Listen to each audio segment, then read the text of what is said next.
O H, ethyl alcohol है, ठीक है। या इसको हम इस प्रकार भी लिख सकते हैं, एथिल एल्कोहल को CH3CH2OH, एक ही बात है, एथिल एल्कोहल C2H5 दिख रहा है। जब इस पर आप H2SO4 सल्फ्यूरिक अम्ल, ठीक है, H2SO4 को अभिकृत करते हैं, सामने H2SO4 है, ओके, तो H2O यहाँ से पृथक हो जाएगा, CH3CH2 और इसके साथ में SO4H जुड़ जाएगा। ये होती है अभिक्रिया 110 डिग्री सेल्सियस, ठीक है। एथिल हाइड्रोजन सल्फेट बना, इसको बोलोगे आप ethyl hydrogen sulphate, ethyl hydrogen sulphate. और एथिल हाइड्रोजन सल्फेट को फिर से जब H2SO4 के साथ अभिकृत करते हैं, SO4H, एथिल हाइड्रोजन सल्फेट को जब आप अगेन H2SO4 के साथ अभिकृत करते हो, या एथिल एल्कोहल ले लेते हैं again, C2H5 CH2 bond CH3, okay, ये OH, तो यहां से H2SO4 फिर से आया,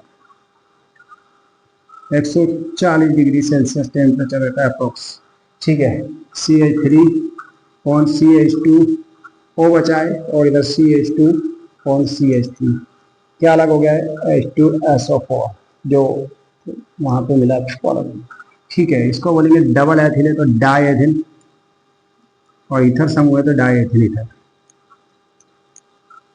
ये रिएक्शन बहुत IMP है एग्जाम के हिसाब से, नोट कीजिए।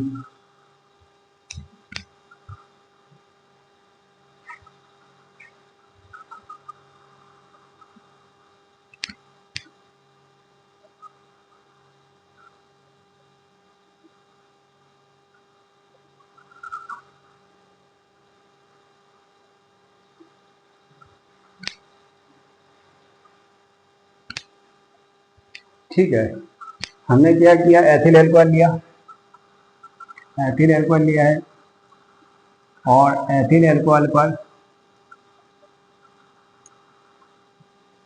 110 डिग्री सेल्सियस पर सल्फ्यूरिक अम्ल से अभिक्रिया करा दी, तो H2O जल का अणु पृथक हो गया, हाइड्रोजन सल्फेट जुड़ गया उसके साथ में, तो ethyl hydrogen sulphate, ethyl hydrogen sulphate को फिर से एथिल एल्कोहल से अभिकृत किया, तो H2SO4 फिर से अलग हो गया, दो एथिल के साथ ईथर समूह जुड़ा तो डाई एथिल ईथर।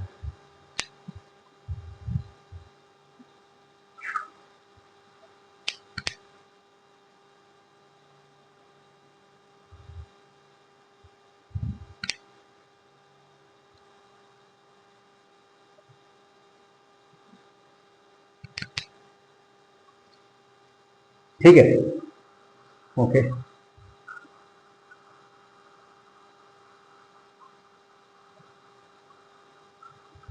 ये तो रिएक्शन हो गई, इसकी प्रयोगशाला विधि भी लिखना पड़ेगी हमें थोड़ी सी।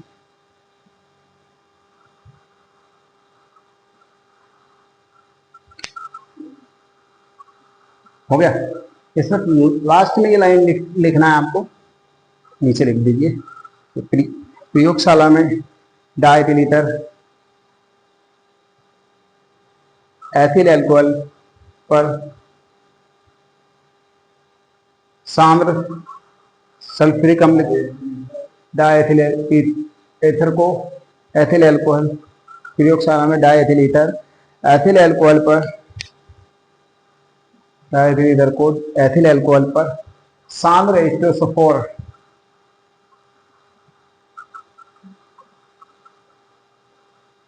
सांद्र H2SO4 के साथ गर्म करके प्राप्त किया जाता है,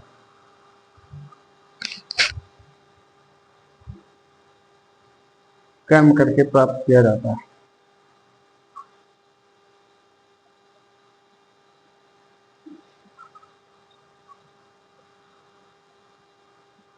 ओके, ये हम इसकी प्रयोगशाला विधि को समझने का प्रयास करते हैं।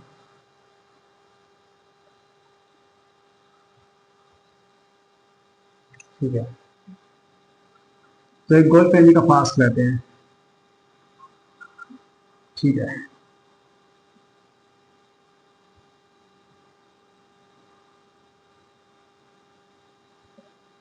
एक गोल्ड पैनी का फ्लास्क लिया हमने, इसमें एक कीप लगा है, ओके, और इसमें एक निकास नली भी जुड़ी है, क्योंकि इस कीप के द्वारा यहाँ पर एक जो सपोर्ट आ रहा है, निकास नली को इधर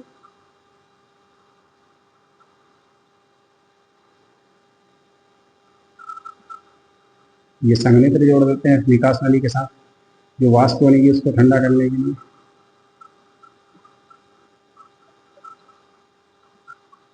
और यहाँ पर ग्राही होता है, निकास नली ग्राही में खुली होती है, और ग्राही को रखा जाता है हिम मिश्रण में, क्योंकि ईथर क्रियाशील है इसलिए इसको हिम मिश्रण में रखा जाता है।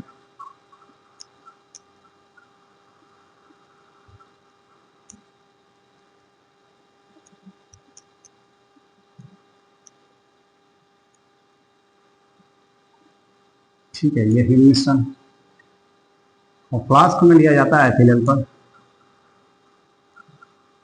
ये एथिल एल्कोहल है यहाँ पर, और एथिल एल्कोहल में H2SO4 मिलाते रहते हैं बार बार, यहाँ से H2SO4 सल्फ्यूरिक एसिड की मात्रा में आना पड़ती है,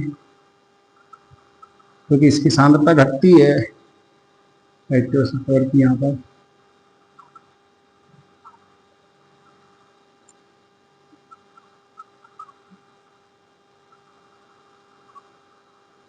ठीक है, इसमें ethyl alcohol C2H5OH ethyl alcohol, इसको गर्म किया जाता है, बालू ऊष्मक या जल ऊष्मक पर आप इसको गर्म करते हैं। गर्म करने के लिए आपको बर्नर की ज़रूरत पड़ेगी।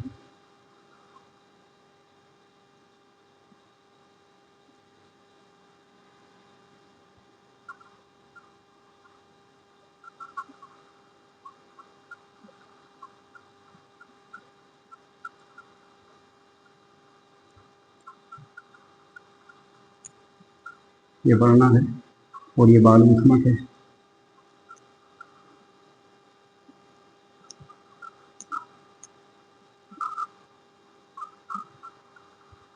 एक स्टैंड की जरूरत पड़ेगी इसको रखने के लिए आपको।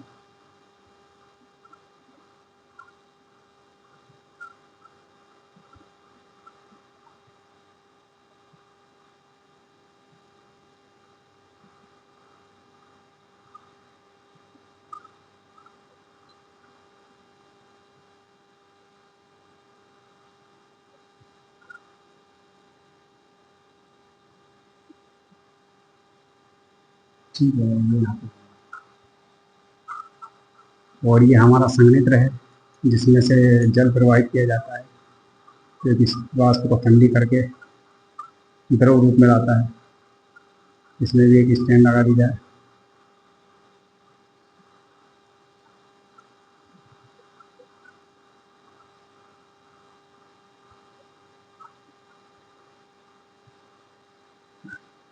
इसको किसी स्टैंड पर रख देते हैं।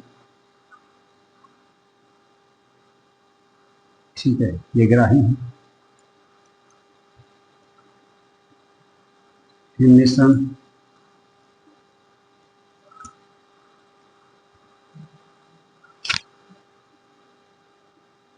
डायथिलीटर।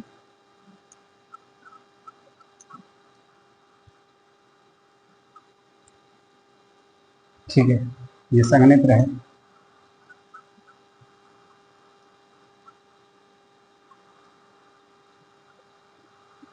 ठीक है, तो क्या होता है, प्रयोगशाला विधि में लिखना है ना, इसमें आप लिख सकते हो कि गोल पैनी के पास में एथिल अल्कोहल लेकर कीप की सहायता से H2SO4 मिलाते हैं, वो बालू ऊष्मक की सहायता से गर्म करते हैं।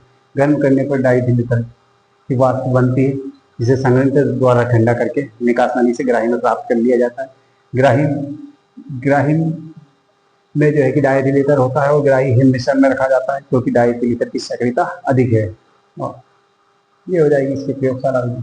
ठीक है, तो आप डायग्राम बना लीजिए।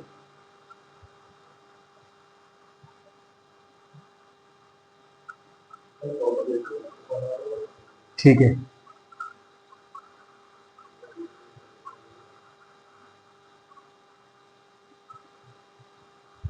हो गया। प्रयोगशाला विधि में लिखो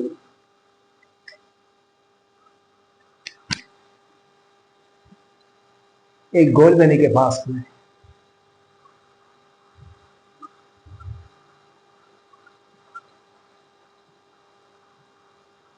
एथिल अल्कोहल की कुछ मात्रा लेकर एथिल अल्कोहल की कुछ मात्रा लेकर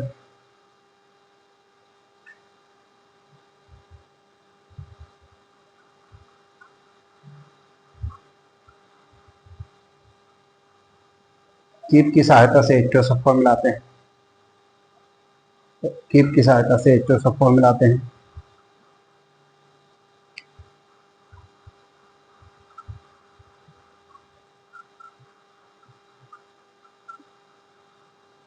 और बालू उष्मक की सहायता से गर्म करने पर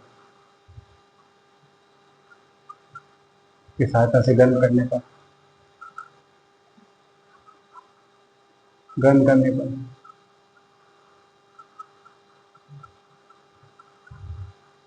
डायथिल ईथर की वाष्प बनती है। डायथिल ईथर की वाष्प बनती है।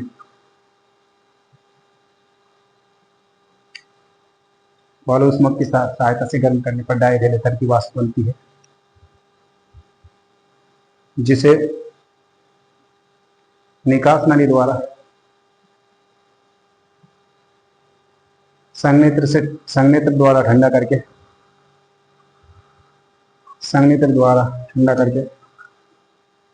निकास नली से संघनित्र द्वारा